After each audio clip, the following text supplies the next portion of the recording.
Здравствуйте, с вами новости буддийской традиционной санхи России. 27 ноября в городе Улан-Удэ в здании правительства Республики Бурятия состоялся круглый стол «Проблемы и стратегии развития бурятского народа». Среди участников круглого стола были представители Общественной палаты Республики Бурятия, включая председателя Общественной палаты Баира Гвибаловича Бальжирова, Дидхам Балама буддийской традиционной санхи России Дагба Ачиров, ламы буддийской традиционной санхи России, руководитель Республиканского центра по развитию бурятского языка Министерства образования и науки Республики Бурятия Баир Дашеевич Балданов, а также ученые и представители разных сфер бурятской культуры.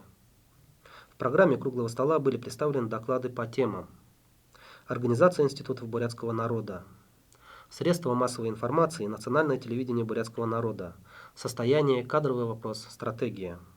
Бурят-театр как центр развития бурятской культуры, Сурхарбан и Сагалган как ключевые национальные проекты бурятского народа,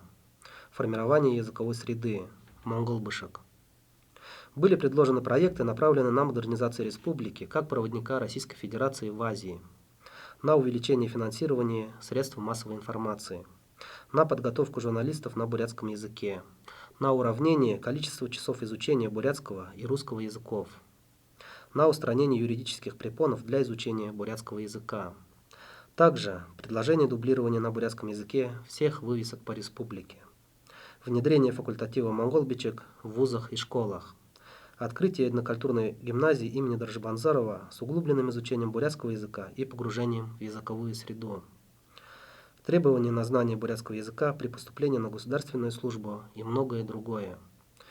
По итогам решили, что проект резолюции будет дорабатываться с учетом предложений круглого стола, а также в планах создания в системе исполнительного управления единый орган координации программ и стратегий развития бурятского народа.